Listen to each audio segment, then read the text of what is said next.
नमस्कार दोस्तों, आप सभी का हार्दिक स्वागत है। हम पढ़ रहे हैं आधुनिक भारत का इतिहास, जिसमें आज हम बात करेंगे अवध राज्य के बारे में।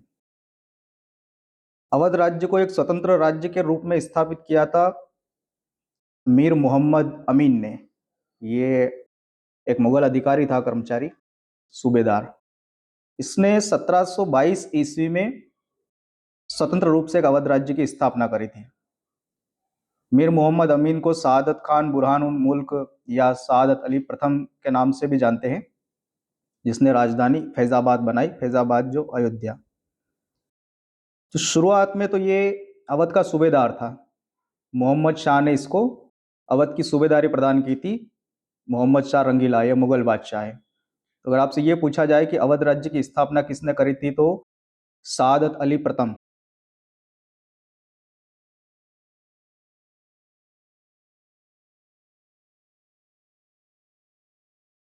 सआदत अली प्रथम या सआदत खान बुरहान उल मुल्क, इस नाम से भी आपको मिल सकता है, जिसका मूल नाम था मीर मोहम्मद अमीन। ये इसका ओरिजिनल नाम था। अब राजा रजवाड़े में क्या होता है कि कुछ भी टाइटल मिल सकता है, किसी भी नाम से आप अपना नाम रख सकते हो। तो जब भी कोई कर्मचारी किसी का पद बढ़ता है या कोई सूबेदारी या इक्तेदारी, इस तरह से कोई प्रांतपति बनता है, गवर्नर वगैरह, तो वो क्या अपने साथ कोई टाइटल धारण कर लेता है, खुद ही कर लेता है कई बार। तो इस मीर मोहम्मद अमीन को फिर सआदत खान के नाम से जाना गया, सआदत अली प्रथम या सआदत खान बुरहान उल मुल्क। मोहम्मद शाह रंगीला के समय में कई सारे प्रांत स्वतंत्र हुए थे। वहाँ पर स्वतंत्र राज्यों की स्थापना हुई थी।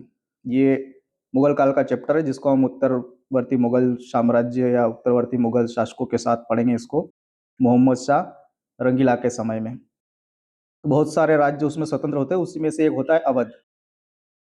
इसी मोहम्मद शाह के समय में नादिर शाह का आक्रमण हुआ था।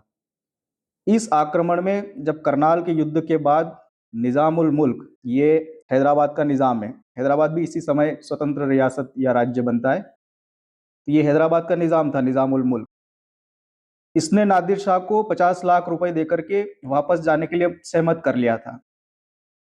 लेकिन ये जो सआदत खान है, कौन सआदत खान? ये अवध का जो नवाब है, सआदत अली खान या सआदत अली प्रथम। इसने नादिर शाह से कहा कि 50 लाख में ही मान गए, आपने भारत पर आक्रमण किया और सिर्फ 50 लाख लेकर के आप जा रहे हो। अगर आप दिल्ली पर आक्रमण करोगे तो आपको 20 करोड़ मिल सकते हैं।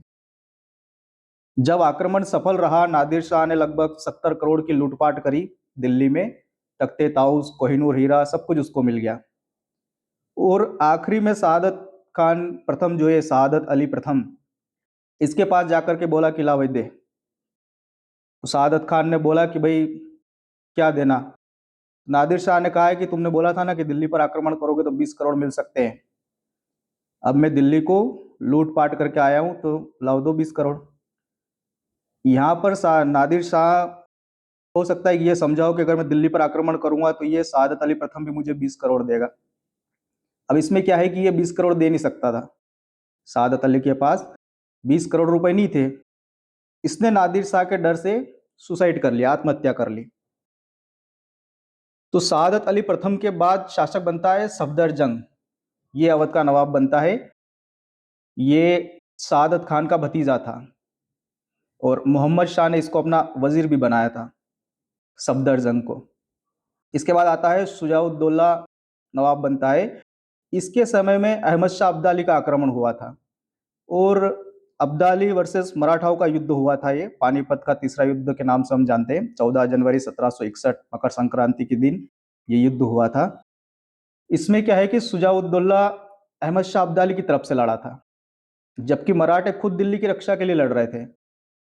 मतलब ये है कि मराठे जिसकी रक्षा के लिए लड़ रहे थे, जिनके लिए लड़ रहे थे, वो अपने दुश्मन के पक्ष में लड़ रहे थे। कारण क्या था, ये तो अब आप ही अनुमान लगा सकते हो। तो जिसके लिए मराठे लड़ रहे थे, वो मराठों के सामने वाली पार्टी पार्टी जो शत्रु पार्टी थी, शत्रु दल था, उनके पक्ष से लड़ रहे थे। अहमद शाह अब्दाली के पक्ष से लड़ रहा था ये। इसके समय में 1773 में अंग्रेजों के साथ संधि हुई थी, शुजाउद्दौला और वारेन हेस्टिंग के बीच में, जिसको बनारस की संधि कहते हैं। इसमें होता ये है कि जो ईस्ट इंडिया कंपनी है, इसने 50 लाख रुपए लेकर के इलाहाबाद और कड़ा जिले ये शुजाउद्दौला यानी कि अवध को बेच दिए। और मराठे जब तक शक्तिशाली रहे, तब तक अंग्रेजों ने अवध को बहुत ज्यादा महत्व दिया, इसको बफर स्टेट बनाया था। जब भी कभी अंग्रेजों को धन की जरूरत होती थी तो अवध सहायता करता था, आर्थिक रूप से, सैनिक रूप से। इसको कामधेनु भी कहा गया है, अंग्रेजों का कामधेनु स्टेट कहा गया अवध को। शुजाउद्दौला के बाद आता है आसफउद्दौला, ये नवाब बनता है। तो आसफउद्दौला और ईस्ट इंडिया कंपनी के बीच में भी फैजाबाद की संधि हुई थी, जिसमें होता यह है कि जो आसफउद्दौला है उसके मंत्रिमंडल में मंत्री थे, जो मंत्री होते थे उनकी नियुक्ति कंपनी करेगी। जो निजी ब्रिटिश व्यापारी थे उनको भी अवध में राज्य करने की छूट मिल गई। इसके अलावा अंग्रेजी सेना की टुकड़ी रखी गई अवध राज्य में, जिसका खर्चा नवाब को देना था। कौन नवाब? आसफउद्दौला, जो अवध का नवाब है, उसको उसका खर्चा देना था। मतलब कि नवाब के खर्चे पर अंग्रेजों की सेना पल रही थी। आसफउद्दौला राजधानी को भी लखनऊ शिफ्ट करता है, क्योंकि अभी तक फैजाबाद थी, तो ये लखनऊ को राजधानी बनाता है और यहाँ पर इमामबाड़ा का निर्माण करवाता है आसफउद्दौला। इस आसफउद्दौला पर एक आरोप है कि इसने वारेन हेस्टिंग के साथ मिलकर के अवध की बेगमों से जबरदस्ती वसूली करी थी, धन वसूला था। ऐसा अनुमान बताया जाता है कि 1 करोड़ से भी ज्यादा की उसने जबरदस्ती धन छीना था। 1 करोड़ 5 लाख के लगभग बताया जाता है कि 1 करोड़ 5 लाख रुपए इसने, जो अवध की बेगमें थी, इनसे जबरदस्ती छीन लिया है धन। और इसमें साथ किसने दिया था? वारेन हेस्टिंग्स ने। तो दोनों ने मिलकर के अवध की बेगमों से ये 1 करोड़ के लगभग की छीना चपटी करी, धन इनसे छीन लिया था। इसके बाद आता है सादत अली खान द्वितीय। ये शासक बनता है जिसको अवध का राजा ये टाइटल मिला हुआ था, अवध के राजा के नाम से इसको जाना जाता था। ये अंग्रेजों से सहायक संधि कर लेता है 1801 ईस्वी में।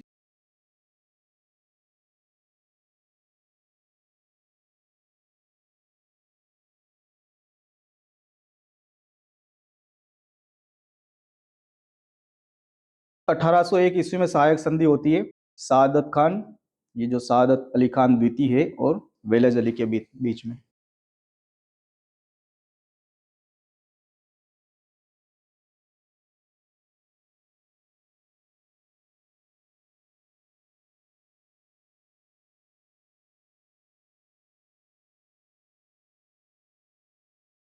तो वेलेज अली और सादत अली खान द्वितीय, इन दोनों के बीच में सहायक संधि होती है। वाजिद अली शाह या रंगीला शाह भी इसको कहते हैं, ये अवध का आखिरी नवाब बनता है, वाजिद अली।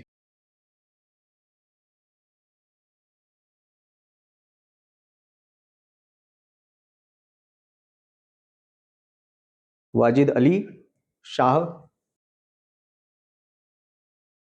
जिसको रंगीला शाह भी कहा गया है, ये अवध का आखिरी नवाब बनता है। इसके पहले भी बीच में कई सारे नवाब बनते हैं, पर इनका कोई खास काम या योगदान नहीं रहा है जो हमारी परीक्षा की दृष्टि से महत्वपूर्ण हो। तो इसके बाद आता है वाजिद अली शाह। इस वाजिद अली शाह को अख्तर पिया के नाम से भी जाना जाता है, क्योंकि ये गजल का बड़ा शौकीन था। और दीवान अख्तर नाम से वाजिद की गजलों का संग्रह है, दीवान अख्तर, पूछा जाता है पुस्तक के बारे में।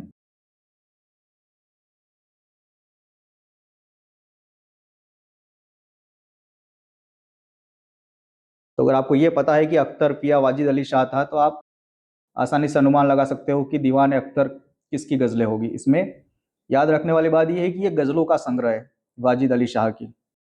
एक और पुस्तक भी है, दस्तूर ए वाजिदी।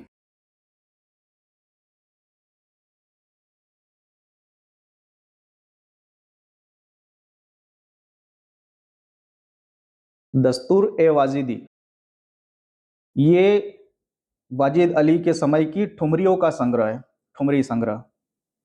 दोनों पुस्तकों का ध्यान रखना है, दीवान अख्तर और दस्तूर ए वाजिदी।